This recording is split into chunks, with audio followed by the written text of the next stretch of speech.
Anda kembali bersama kami dalam segmen khusus Road to CNBC Indonesia Awards 2022 The Best Asset Management. Masih bersama saya Syarifah Rahma dan kali ini saya tidak sendiri namun ditemani oleh Presiden Direktur Sukor Invest Asset Management Jamie Paul Wawo Intana. Pak Jamie, tadi sudah disajikan begitu ya presentasinya, menarik sekali melihat seperti apa tentunya kinerja yang masih baik juga begitu dari Sukor Invest Asset Management. Nah, tapi kalau kita bedah lagi di sepanjang tahun 2022 ini juga sebetulnya kondisinya tidak serta-merta mudah begitu ya, cukup menantang juga. Kita ketahui bahwa ancaman pelemahan perekonomian ini justru berasal dari global begitu, sesuatu yang lebih besar lagi ketimbang apa yang terjadi di Indonesia. Nah, Anda sendiri melihat sebetulnya tantangan dan juga peluang di sepanjang tahun 2022 ini seperti apa?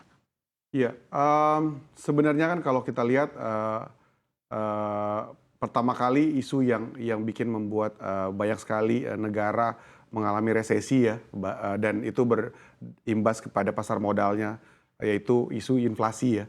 Inflasi ini memang dipicu bukan cuma karena scarcity atau supply yang turun banyak, karena pada waktu terjadi pandemi ya COVID-19 kan ada beberapa produksi yang tertunda ya. Tetapi juga karena terjadinya perang Ukraine ya, geopolitical reason. Tetapi sebenarnya walaupun di global banyak yang terkena ya, kita lihat yield naik terus, US harus naikin Fed Fund Rate berkali-kali, bahkan paling terkena Eropa ya, karena mereka yang paling sangat terdampak dengan perang di Ukraina. Tetapi yang menarik adalah memang Indonesia yang salah satu negara yang paling diuntungkan ya. Ada beberapa research yang dilakukan oleh IMF dan World Bank dan lain-lain itu menunjukkan bahwa Indonesia dan Arab Saudi adalah yang paling diuntungkan ya, karena kita adalah energy exporter. Kita nggak bicara, kita walaupun kita oil defisit ya, dalam negeri kita masih lebih banyak butuh daripada yang kita pakai, yang kita produksi. Tetapi kita memiliki energi material kayak batu bara, terus gasnya kita juga lumayan abundance ya. Jadi kita sangat diuntungkan. Bahkan kita tahu data-data ekonomi tadi juga udah dijelaskan oleh Bapak yang dari Kementerian tadi, bahwa kita lumayan trade surplus kita tiap bulan rata-rata di atas 5 miliar dolar. Dan pertama kali semenjak 2011 kita bisa balance of payment kita bisa positif. Dan yang menarik adalah bukan cuma positif tapi all time high. Jadi dari trade surplus, balance payment, dan jadi kalau secara makro mungkin kita adalah satu yang paling bagus. Bahkan banyak pertanyaan dari tim kami adalah kenapa kita ratingnya cuma triple B plus gitu atau triple B gitu. Jadi banyak hal yang menurut kami semestinya kita udah di-upgrade ya, karena kalau dilihat secara resilience tadi juga dikatakan bahwa kita debt to GDP kita salah satu paling rendah di dunia. Jadi kalau dilihat sangat wajar kalau seandainya kita lihat performance daripada IHSG kita jauh lebih bagus daripada performance daripada market di negara lain. Walaupun memang agak tertekan juga di bonds, karena memang kita tahu kalau bonds itu kan karena ada banyak sekali investor asing ya yang mengharapkan dari kuponnya. Jadi tentu saja pergerakan nilai tukar uang itu juga sangat berpengaruh. Dan wajar juga kalau kita melemah, walaupun sebenarnya secara melemah juga tidak tahu dalam ya, kita lihat dibandingkan dengan negara sekitar. Jadi ya overall 2022 ini sampai saat ini, walaupun memang ada ancaman sampai 2003 terutama ya, semua bilang itu gelap katanya. Tapi Indo paling nggak salah satu yang paling beruntung lah ya. So far IHSG masih naik kan, rupiah juga melemah, nggak banyak-banyak amat. GDP kita juga masih cukup kuat ya. Kemarin Pak Jokowi juga di acara Market Outlook kemarin juga bilang kita masih oke gitu, paling nggak tahun depan mungkin. Mudah-mudahan masih akan positif ya GDP-nya ke depan. Oke, baik. Nah, tapi menanggapi di tahun depan yang disebutkan juga oleh Presiden Joko Widodo bahwa awan gelap begitu ya akan terjadi di seluruh dunia. Sementara kalau kita lihat sebetulnya di tahun 2022 ini juga cukup menantang begitu. Pelaku pasar juga terus mengamati seperti apa The Fed juga mengambil sikap begitu, dan ini juga kondisinya mungkin bisa kita katakan cukup berubah begitu dan tercerminkan juga di pasar kita dan juga di pasar internasional di Wall Street begitu, pergerakannya juga cukup signifikan. Nah, di tengah kondisi yang cukup penuh volatilitas saat ini, strategi yang dilakukan oleh Sukor Invest Asset Management seperti apa? Ya, untuk tahun ini kita memang tidak terlalu bullish bisa dibilang, bahkan agak cukup bearish dengan bonds market, terutama SBN ya, karena memang SBN akan sangat terpengaruh oleh pergerakan negara-negara di dunia, terutama bonds market mereka. Jadi memang kita sangat mengurangi porsi SBN kami untuk yang berbasis bond, dan juga kami meningkatkan porsi corporate bonds karena memang corporate bonds tidak se-volatile dengan SBN, dan kita menurunkan durasi ya, time to maturity-nya biasa kita rata nyampe 3 tahun. Bahkan lately selama beberapa bulan terakhir kita bahkan berusaha untuk menurunkan terus ya tenor daripada bonds yang kita pegang, karena memang jujur kalau kita lihat tren dari kenaikan suku bunga masih akan terus terjadi, walaupun memang kemarin pasar bereaksi cukup lucu ya. Tadi malam kan kita lihat pasar saham Amerika dari minus dalam bisa jadi positif lumayan. Katanya gara-gara mereka merasa inflation udah peak.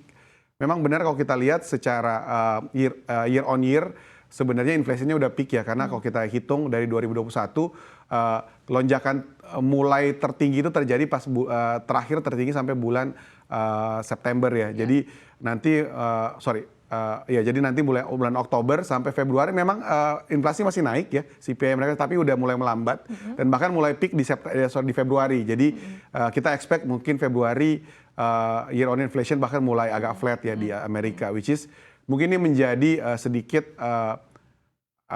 beberapa trader yang merasa, atau mungkin beberapa fund manager merasa ini udah inflection point, saatnya untuk beli ya di market ya. Tapi kan memang ada beberapa ancaman yang harus kita lihat, bukan cuma inflasi, potensi default kreditus, potensi geopolitical kalau makin parah ya kan, banyak yang takut kalau Ukraine itu bisa meluas ke Eropa dan lain-lain. Jadi memang masih banyak sekali yang harus dipikirkan. Supply chain juga, kalaupun tahun ini terjadi perdamaian di Ukraina, kalau kita lihat daripada balance daripada supply and demand itu sudah sangat terganggu. Jadi untuk menaikkan lagi supply daripada raw material yang hilang pada waktu perang tersebut juga memang butuh waktu ya, take some time. Jadi most like kemungkinan besar akan kita melihat bahwa harga energi di dunia masih akan cukup tinggi paling nggak sampai 1 tahun ke depan. Ini sebenarnya sudah sangat tercermin kalau kita lihat daripada forward futures contract daripada bahan baku energi kayak seperti oil, batu bara, bahkan batu bara Indonesia yang biasa paling besar perdagangan mungkin 70% itu ICI 4 yang GER-nya 4.200, sampai tahun depan pun itu masih tidak turun banyak ya, mungkin cuma selisih 5% dari harga sekarang, ini menunjukkan bahwa demand-nya masih sangat kuat karena mungkin supply-nya yang agak terganggu ya. Kita tahu di Indonesia juga lagi monsun, lagi curah hujan sangat tinggi, jadi untuk menaikkan produksi juga barang-barang energi masih agak susah gitu. Oke, baik. Nah, dari pasar modal sendiri, sektor-sektor yang masih dianggap menarik tuh apa saja sih? Tadi kalau kita berbicara soal energi, mungkin banyak yang bertanya-tanya begitu, apakah memang masih cukup oke di sektor energi? Karena di satu sisi juga kita ketahui bahwa kenaikannya sudah cukup signifikan begitu. Nah, terkait dengan di sektor mana saja yang menarik, dan mungkin ini juga pertanyaan terakhir begitu ya, target-target untuk capaian kinerja perusahaan hingga akhir tahun ini di tengah beragam kondisi yang ada saat ini seperti apa? Ya, tahun ini kita masih sampai mungkin early next year, sampai awal tahun depan mungkin kita masih cukup bullish dengan energi ya. Saya bilang tadi, kalau kita lihat harusnya laba bersih akan kelihatan sangat bagus, bahkan beberapa saham yang mungkin seperti batu bara misalnya udah naik banyak, tapi kalau kita lihat annual SPI-nya masih sekitar 3 kali, 4 kali. Dengan kondisi rich cash ya saat ini, mereka mungkin akan bisa bagi dividen 50-100% payout ratio, which is kita bisa dapat dividen cukup gede ya, bahkan sampai belasan persen ya. Jadi memang sangat menarik untuk dikoleksi, walaupun memang upside-nya udah tidak sebanyak dengan dibandingkan pada saat sebelumnya. Tetapi ini mungkin menjadi salah satu pilihan kalau dari kami. Tapi juga kami sangat tertarik dengan pasar finansial yang porsinya cukup gede ya, kan kita finansial sekitar 40% daripada market. Ya memang ada pelemahan dari bisnis bank digital ya, tapi kalau kita lihat yang konvensional sangat strong ya, bisa dilihat month on month kan kita bisa lihat laporan keuangan nggak cuma kuartal tapi bisa lihat bulanan, itu masih cukup tinggi, walaupun memang ada sedikit ketakutan soal relaksasi ya perbankan yang nanti yang akan selesai tahun ini, tahun depan gimana, tapi so far dari bank-bank buku 4 yang bank-bank besar yang kita dapat bahwa mereka itu sangat siap, jadi tidak akan terlalu terganggu walaupun relaksasinya udah selesai. Memang buku 1, buku 2 mungkin akan sedikit kena ya, tapi ya kalau ISG kan kita lebih ngelihat ke bank buku yang market cap besar ya. Jadi kita masih cukup optimis, bahkan ada beberapa bank seperti Bank Mandiri misalkan, yang kalau kita lihat all time high terus ya, sekarang main di kisaran all time high harganya, padahal indeksnya lagi turun ya agak koreksi lah dikit ya.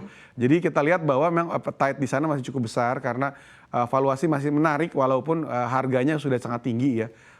Kita lihat saya bilang tadi, kalau lihat NSP masih sekitar 10 kali ya, PBV-nya juga ya nggak mahal-mahal amat ya. Sedangkan kalau dia bagi dividen payout-nya 50%, kita dapat 5% ya, berarti kan dividen yield. Jadi financial jadi sektor yang masih kita suka. Tahun depan itu mungkin ada beberapa sektor yang menaik seperti consumer dan property yang biasanya jadi spill over pada saat terjadi kenaikan harga komoditi. Jadi mungkin itu yang jadi pilihan kita nanti ya.